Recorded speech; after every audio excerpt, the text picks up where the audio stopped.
Okay అన్న, మనం చూస్తున్నాము అంటే జానీ మాస్టర్ గారి మీద కేసు పడింది, హరాస్మెంట్ కేసు. ఏ విధంగా చెప్తారో అంటే వాళ్ళ టీంలో ఉన్న ఒక అమ్మాయే వేసింది, లేడీ కొరియోగ్రాఫర్. ఏం చెప్తారు? ఏముందన్న చెప్పడానికి ఏముంది. ఫస్ట్ ఆఫ్ ఆల్ అయితే ఒక జానీ మాస్టర్కి అంటూ సిగ్గు, లజ్జ, మానం, మర్యాద ఏదైనా ఉంటే మాత్రం ఇలాంటి పని అయితే చేయొద్దు అనుకుంటా.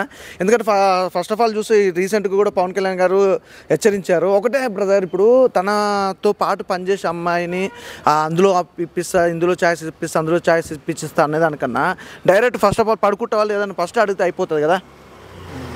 మరి ఎందుకు అమ్మాయి జీవితం నాశనం చేస్తుడు, అమ్మాయితోటి ఇలా చేయించుకున్నాడు ఎందుకు? ఇప్పుడు అమ్మాయి కూడా ఎన్నో ఆశలు పెట్టుకుంటుంది కదా, నేను డీకి వెళ్తున్నా, ఇంకో ప్రోగ్రామ్ వస్తుంది, లేకపోతే సినిమాలు వస్తున్నాయి, అవకాశాలు వస్తున్నాయి, ఎవరైనా ఆశ అంటే ఉంటుంది కదా. అమ్మాయి ఆ రోజు ఏం చేసిందో, నువ్వు అమ్మాయిని వశపరుచుకున్నావు, ఒంటరిగా బలవంతం చేసావు అనేది మనకు తెలియదు. కానీ ఈరోజు అమ్మాయికి అయితే అన్యాయం జరిగింది కాబట్టి ఈరోజు బయటకు వచ్చింది. ఆ రోజు ఎందుకు రాలే, ఈ రోజు ఎందుకు వచ్చిందంటే ఆ రోజు ధైర్యం జరిపోక వచ్చిందో, లేకపోతే ఇంకా అవకాశం ఇస్తానన్న ఒక సిచ్యువేషన్ తగ్గట్టు వచ్చిందో తెలియదు. కానీ అమ్మాయిని రేప్ చేసిన ఒక పాయింట్ అయితే ఇప్పుడైతే బయటకు వచ్చింది. ఇప్పుడు ఇండస్ట్రీలో ఎక్కడ చూసుకున్న జానీ మాస్టర్ని తిట్టనోడు కానీ ఓడైనా ఇట్లా మంచోడు అన్న మాట అయితే వస్తలేదు. మరి దానికి కారణం అనేది ఇక చెప్పాలనుకుంటే ఇప్పుడు కోర్టు పోయిన దానికైతే ఎవరైతే క్లియర్గా చెప్పలేరు. కానీ జానీ మాస్టర్ ఇలా చేయడం అయితే తప్పలేదు. ఓకే, కానీ అన్న మనం చూసుకున్నట్టయితే 2017 నుంచి పరిచయం, 2019 నుంచి అంటే అసిస్టెంట్గా పనిచేస్తుంది జానీ మాస్టర్ గారికి.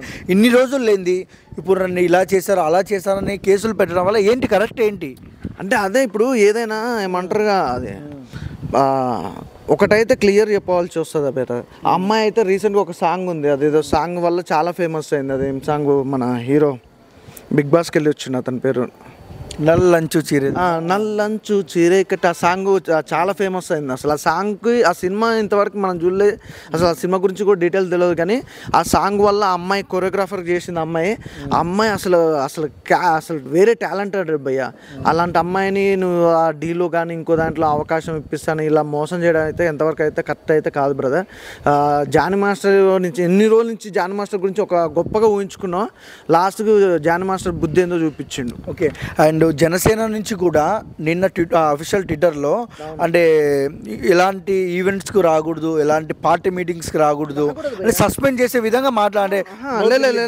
అదే నేను అనేది పవన్ కళ్యాణ్ గారు కరెక్ట్ నిర్ణయం తీసుకున్నాను. ఎందుకంటే సూపర్, అసలు నిజంగా జానీ మాస్టరు అప్పుడు జనసేన పార్టీకి సపోర్ట్ చేసినట్టుగా ప్రతిదానికి మంచి అయినా చెడైన ప్రతిదానికి ఊరికి అంటే ఓవర్ యాక్టింగ్ చేసిందా నాకు అర్థం కాలేదు. లేకపోతే నా అండగా నాకు పవన్ కళ్యాణ్ గారు ఉన్న ఒక అండతో ఏదన్నా చేద్దాం అనుకున్నా తెలియదు. కానీ నాకైతే ఇప్పుడు బయటపడ్డానికి అయితే నేను అనుకుంటున్నా నిజంగా పవన్ కళ్యాణ్ గారు అయితే మంచి నిర్ణయం తీసుకురు ఒకటి. అలాగే జానీ మాస్టర్ గారు అయితే నిజంగా తప్పే చేసిన తప్పుకి కరెక్ట్ ఒప్పుకొని అదేదో అమ్మాయికి చేసేది మంచి అనేది చూసుకుంటే బాగుంటుంది. కానీ ఇప్పుడు ఇది రోజు రోజుకి చినికి ఏమంటారు గాలి తుఫాన్ అవుతున్నట్టు అవుతుంది. కానీ ఇదైతే ఏమాత్రం కరెక్ట్ కాదు నిజంగా.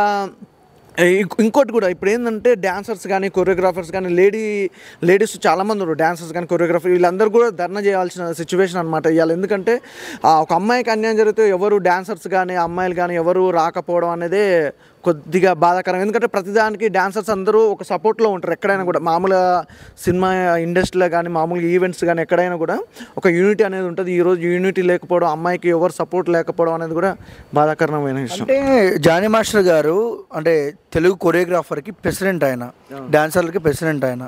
బట్ ఆయన మీదనే ఇలాంటివి రావడం వల్ల ఏం చెప్తారు మీరు? అంటే ఆయనే ఒకవేళ ఇప్పుడు ఇండస్ట్రీకి వచ్చిన వాళ్ళు పెద్దోళ్ళు అంటే జానీ మాస్టర్ అంటారు, శేఖర్ మాస్టర్ అంటారు, ఇట్లా అందరు చాలామంది ఉన్నారు.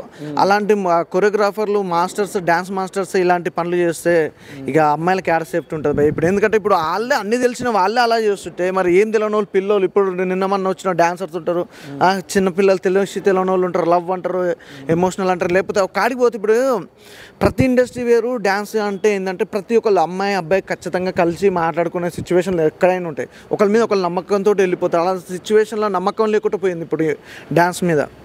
ఓకే, ఓవరాల్గా జానీ మాస్టర్ గారిది తప్ప, లేడీ కొరియోగ్రాఫర్ది తప్ప? ఇప్పుడు ఎవరిది అనేది తప్ప అనేది కాదు. కానీ ఏమంటారు కదా, ఉట్టినే పోగానేది అయితే రాదు బ్రదర్. ఒక చేతితోటి కొడితే సప్పట్లు రావు, రెండు చేతులతోటి కొడితే సప్పట్లు అనేది వస్తాయి. కానీ ఏదైనా ఆ విషయం అనేది మాత్రం దారుణం అసలు. ఎందుకంటే ఆ రేప్ అనేది కానీ అమ్మాయిని అవకాశం ఇస్తాను వాడుకున్నాడు కానీ అది అనేది ఏదైనా ఇప్పుడు కోర్టుకి వెళ్తే మాత్రం తెలుస్తుంది. కానీ ఇలాంటి రూమర్స్ అనేది అనుకోవచ్చు. లేకపోతే ఒకవేళ జానీ మాస్టరే మంచోడు అయితే రేపు కోర్టుకి వెళ్ళినాక అయితే తెలుస్తుంది కదా బ్రదర్. దానికోసం అయితే వెయిట్ చేస్తున్నాం. కానీ ఇలాంటి ఇంకా చెప్పొద్దు బ్రదర్, ఎంత దారుణంగా ఉంది. జానీ మాస్టర్ మీద ఇలాంటి రావడం అనేది కూడా, జానీ మాస్టర్ ఇలాంటి చేస్తాడు అనేది కూడా కొత్తగా వింటున్నాం. చూద్దాం. ఓకే. అండ్ జానీ మాస్టర్ గారిది ఈ ఇష్యూ మీద మీ ఒపీనియన్ ఏంటో కామెంట్ సెక్షన్లో కామెంట్ చేయండి. అండ్ మా వీడియో మీకు నచ్చినట్టయితే please like, share, comment, subscribe and thank you for watching.